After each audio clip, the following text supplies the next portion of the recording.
Hello everyone, कैसे हैं आप सब लोग। कल से हाई अलर्ट है, ठंड और भी ज़्यादा बढ़ने की न्यूज़ आ रही है। हिमाचल में ऑलरेडी काफ़ी स्नोफॉल हो चुका है। तो ऐसी ठंड में सबसे पहले हमें चिंता होती है हमारे घर में जो छोटे बच्चे होते हैं उनकी।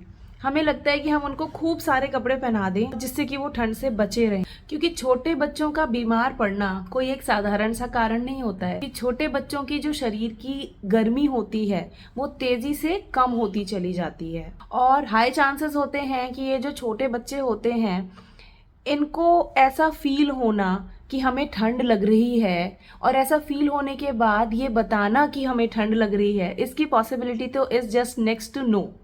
तो ऐसे में हम पेरेंट्स का काम होता है कि हम अपने इन नन्हे बच्चों को कैसे सर्दियों में बचा कर रखें। अब सुनने में लगता है कि कपड़े ही तो पहनाने हैं, इसमें क्या बड़ा काम हो गया, बट टेलिंग यू, बच्चों को कपड़े पहनाना वो भी सर्दियों में ये कोई कला से कम नहीं है। कब उन्हें पार्क जाने के लिए क्या अप्रोप्रिएट लेयरिंग होनी चाहिए कपड़ों की, घर में बैठे हैं तो कितनी लेयरिंग उनको पहननी चाहिए, उनको केवल राउंड काटने जाना है स्कूटी पे या बाइक पे तो कपड़ों की क्या लेयरिंग होनी चाहिए। ये बहुत इंपॉर्टेंट फैक्टर होता है बच्चों को ठंड में बचाए रखने के लिए। तो आज मैं इस वीडियो में आपको बताने वाली हूँ 9 एसेंशियल लेयरिंग टिप्स कि हमें बच्चों को सर्दियों में किस तरीके से लेयर अप करना चाहिए। So number 1 point is layering is the way to go in winters. As per all the academics of pediatrics, एक थंब रूल होता है कि इन्फेंट्स को और किड्स को एक कपड़ा अपने से ज़्यादा पहनाएं। बड़े लोग घर में जितनी लेयर्स वेयर कर रहे हैं उससे एक लेयर एक्स्ट्रा आप छोटे बच्चों को पहना कर रखेंगे, क्योंकि जब हम लेयरिंग करके कपड़े पहनते हैं तो जो हमारी बॉडी की हीट होती है वो उन्हीं लेयर्स के बीच में ट्रैप हो जाती है। सेकेंडली, लेयरिंग में कपड़े पहनाने का फायदा ये रहता है कि होता है कभी कभी किसी मोमेंट में आपको एकदम तेजी से गर्मी लगने लग जाती है, तो उसके लिए आपको सारे कपड़े निकालने की जरूरत नहीं है। आप आउटर मोस्ट लेयर को आप रिमूव कर सकते हैं थोड़ी देर के लिए, और उसके थोड़ी देर बाद अगर आपको फिर से लगता है कि भाई अब टेम्परेचर थोड़ा सा डाउन हो गया है, बच्चे के हाथ थोड़े से ठंडे लगने लग गए हैं, तो you can again put on that jacket. Point number 2, how much is too much. अब लेयरिंग की बात तो हमने कर ली पॉइंट नंबर 1 में, लेकिन कितनी लेयर्स। अगर हम उन्हीं लेयर्स को ज़रूरत से ज़्यादा कर देंगे तो उल्टा आपके बच्चों को ठंड लग सकती है। जी कैसे? अगर हम बच्चों को बहुत ज़्यादा लेयरिंग में कपड़े पहना देते हैं तब भी आपको लग रहा होता है कि मेरे बच्चे के तो हाथ अभी भी ठंडे हो रहे हैं, उसके नोज अभी भी ठंडी हो रही है। क्यों होता है ऐसा? इतनी ज़्यादा हम लेयर्स बच्चे को पहना देते हैं कि वो अंदर अंदर उसको स्वेटिंग होना स्टार्ट हो जाता है। तो स्वेटिंग होने के बाद जो इनर मोस्ट लेयर बच्चे ने पहनी हुई है वो गीला होना स्टार्ट हो जाती है, और उसके ऊपर से हवा जो भी पास हो रही होती है वो बॉडी का टेम्परेचर डाउन कर देती है, और इसलिए फिर वो बच्चे का टेम्परेचर डाउन होने लग जाता है और उसके हाथ या पैर ठंडे होने लग जाते हैं। जो सबसे अंदर वाला कपड़ा होना चाहिए वो किस फैब्रिक का होना चाहिए, किस मटेरियल का होना चाहिए, बीच वाली लेयर किस मटेरियल की होनी चाहिए, ये सब भी बहुत इंपॉर्टेंट रोल प्ले करते हैं लेयरिंग में। ये मैं अभी आपको आगे इस वीडियो में बताने वाली हूँ। Point number 3 is learn layering 101।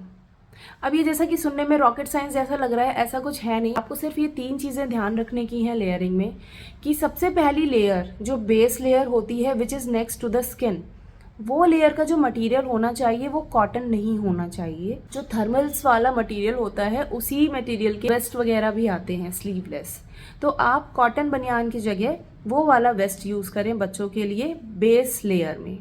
उसके नेक्स्ट जो मिडल लेयर होती है वो हमारी होनी चाहिए कोई भी सॉफ्ट फ्लीस लेयर आप ले सकते हैं जिसमें ऊपर कॉटन होता है और अंदर फ्लीस होती है। और थर्ड लेयर जो आउटर मोस्ट लेयर होती है वो आप चूज कर सकते हैं एज पर दी एम्बियंस। आप घर के अंदर हैं तो वो कोई घर का ऊनी स्वेटर हो सकता है, and if you are stepping out तो उसके लिए आप कोई विंड प्रूफ जो जैकेट्स होती हैं वो आप बच्चे को पहना सकते। Point number 4 is skip the cotton. ये पॉइंट मैं गर्मियों में कभी भी नहीं बोलूँगी क्योंकि cotton is the best fabric I know, लेकिन सर्दियों में मैं क्यों बोल रही हूँ कॉटन को स्किप करने के लिए। मदर्स, अगर आप लोगों ने ध्यान भी दिया हो, जो स्वेटशर्ट्स होती हैं जो कि ऊपर से कॉटन होती हैं और अंदर से फ्लीस होती हैं, उसको आप अगर सीधी तरफ से सुखाएंगे वो सबसे ज़्यादा टाइम लेती है सूखने में, लेकिन वहीं अगर आप उसको उल्टा करके सुखा देते हैं यानी कि फ्लीस वाली साइड से, तो वो जल्दी सूख जाती है। ऐसा क्यों? क्योंकि कॉटन को ज़्यादा टाइम लगता है सूखने में। तो इसीलिए मैं कॉटन को स्किप करने के लिए बोल रही हूँ कि जनरली हम कॉटन के ही अंडरगारमेंट्स पहनते हैं which is good for summers. लेकिन सर्दियों में अगर कॉटन के अंडरगारमेंट्स बच्चों को पहनाएंगे, बच्चे वैसे ही बहुत सारा फिजिकल एक्टिविटीज़ में इन्वॉल्व होते हैं, खेलते हैं, कूदते हैं, भागते हैं और उनको स्वेटिंग होती है। और स्वेटिंग के दौरान अगर उनकी जो इनर मोस्ट लेयर है वो वेट हो जाती है, तो wet inner most layer plus cold weather is equal to very cold. ये उल्टा बच्चों को नुकसान करता है। Point number 5, according to kids health organisation, बच्चों का जो हेड होता है, फेस होता है, ईयर्स हो गए, hands and their feet, they are more prone to cold exposure and frostbites. Frostbite is like a winter version of getting burned. इसमें बच्चों की स्किन को सबसे ज़्यादा नुकसान होता है and sometimes it causes numbness also. तो बच्चों के हैंड्स और फीट को कवर करने के लिए आप कोई भी नॉन कॉटन वाले जो अपने वुलन ग्लव्स या वुलन सॉक्स आते हैं आप वो यूज़ करिएगा। अगर आप 2 व्हीलर पर कहीं बाहर जा रहे हैं तो मेक श्योर कि आप बच्चों का नोज़ वाला, माउथ वाला जो एरिया होता है उसको किसी भी मास्क से कवर करके रखें। नॉट वेरी टाइट मास्क, लेकिन आप कोई भी लूज फिट जिससे डायरेक्ट ठंडी हवा बच्ची नोज में एंटर ना कर सके। अगेन कैप, बहुत तरीके की मार्केट में कैप आ रही हैं, देखने में बहुत क्यूट लगती हैं, बट ध्यान से चूज़ करें कैप को। आप बहुत ज़्यादा वार्म वाली कैप्स को ना चूज़ करें जिनके अंदर फर लगा होता है। आजकल चाइनीज़ मटेरियल बहुत आ रहा है मार्केट में, सो बी केयरफुल कि बहुत ज़्यादा सिंथेटिक और फर वाली कैप्स आप ना चूज़ करें। आप ऊन वाली जो नॉर्मल कैप आती हैं जिनमें ऊपर से ऊन होती है और अंदर से एक नॉर्मल फ्लीस की लेयर होती है, वो वाली कैप्स आप चूज़ करें। एंड समटाइम्स होता है कि कुछ बच्चे कैप के साथ कंफर्टेबल ही नहीं होते हैं। अपने को भी होता है, बहुत ज़्यादा देर के लिए हम कैप पहन लेते हैं तो सर में इचिंग स्टार्ट हो जाती है, तो उसके लिए आप ईयर मफ्स यूज़ कर सकते हैं या फिर हेड बैंड्स आते हैं जिसमें आपका ये वाला पोर्शन थोड़ा सा ओपन रहता है बट जो नेसेसरी पार्ट्स हैं, आपके ईयर्स है, फोरहेड है, इतना एरिया आप कवर कर सकते हैं। तो बच्चों को डांटे नहीं और सोल्यूशंस देख लें। अगर वो कैप नहीं पहनना चाहते हैं तो उसकी जगह आप उनको हेडबैंड्स या फिर ईयर मफ्स प्रोवाइड कर सकते हैं। पॉइंट नंबर 6, हम मदर्स ट्राई करते हैं कि जो पिछले साल वाले कपड़े हैं वो नेक्स्ट वाले ईयर भी फिट हो जाएं। किसी भी तरीके से उस जैकेट की अगर चेन बंद हो जाती है तो हमें लगता है कि वो जैकेट्स अभी तो आ रही हैं बच्चे के, बट एक्चुअली हमें ऐसा नहीं करना चाहिए। जो भी जैकेट्स और शूज़ हम बच्चे को पहना रहे हैं, वी शुड मेक श्योर कि बच्चे को इतना टाइट ना लगे कि उसको मूवमेंट की जगह ही ना मिल रही हो। इससे बहुत ज़्यादा टाइट कपड़े या टाइट शूज़ पहनाने से क्या होता है, जो ब्लड फ्लो होता है वो रुक जाता है और ये भी एक रीज़न होता है बच्चों के हाथ या पैर ठंडे होने का। Point number 7 is pack a dry bag. हम कहीं भी घर से बाहर जाते हैं तो बच्चों के लिए खाने पीने के आइटम और ये सब तो हम बैग में रखना ध्यान रखते हैं, बट विंटर्स में whenever we are stepping out, हमारी फर्स्ट एड किट है हमारा एक dry bag. By that I mean कि हम जब भी कहीं बाहर जा रहे हैं एक बच्चों का बैग रेडी जाना चाहिए जिसमें कि उनके कुछ एक्स्ट्रा क्लोथ्स हम कैरी करके चलें। Extra socks, extra gloves, caps, एक सेट आप ज़रूर रख कर लेकर जाएं, क्योंकि बच्चे हैं, बहुत अनएक्सपेक्टेड होता है कि कब वो अपने ऊपर कुछ खाने पीने की चीज़ गिरा लें या किसी और भी वजह से उनके कपड़े गीले हो जाएं या स्वेटिंग हो जाए और हमें उनके कपड़े चेंज करने पड़ें। पॉइंट नंबर 8, हमें कैसे पता चले कि हमारे बच्चे को इस टाइम एक्सेसिवली ठंड लग रही है।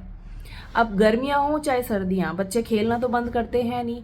चाहे जनवरी की ठंड हो या जून की गर्मी, बच्चों को बाहर खेलना होता है। तो कैसे चेक रखें बच्चों पर, when is the time to go to a warmer place. जब आप नोटिस करें कि आपके बच्चे के गाल थोड़े रेड होने स्टार्ट हो गए हैं, नोज थोड़ी रेड होनी स्टार्ट हो गई है, या फिर उसको फिंगर्स पर या फिर टोज पर इचिंग स्टार्ट हो गई है, ये एक सिग्नल होता है कि it is going towards numbness. ऐसा सिम्टम नज़र आता है, so that is the time कि जब आपको अपने बच्चों को अंदर बुला लेना है। पॉइंट नंबर 9, अपनी पैंट्री में हमेशा टोमेटो सूप रखें। ये कोई विंटर टिप नहीं है एक्चुअली, बट सर्दियों में गर्मा गर्म टोमेटो सूप से बेहतर और क्या हो सकता है। तो अपने बच्चों को गर्मा गर्म फ्लूड्स दें सर्दियों में, क्योंकि वैसे ही हमारा वाटर इनटेक बहुत कम हो जाता है सर्दियों में। तो टोमेटो सूप है, कॉर्न सूप है, इनके बहाने से बॉडी में हाइड्रेशन बना रहता है। आई होप आपके लिए ये वीडियो बेनिफिशियल रही होगी और सर्दियों में आपके बच्चों का ध्यान रखने के लिए हेल्पफुल होगी। मैं मिलती रहूंगी आपसे ऐसे ही कुछ टॉपिक्स के साथ में। अगर आपको वीडियो पसंद आई हो तो प्लीज इसको शेयर करें और भी पेरेंट्स के साथ में, ताकि वो भी अपने बच्चों का ध्यान बहुत अच्छे से रख सकें और अपने विंटर्स को हैप्पी विंटर्स बना सकें। मिलती हूँ आपसे ऐसी ही किसी दूसरी वीडियो में। Till then take care, bye bye.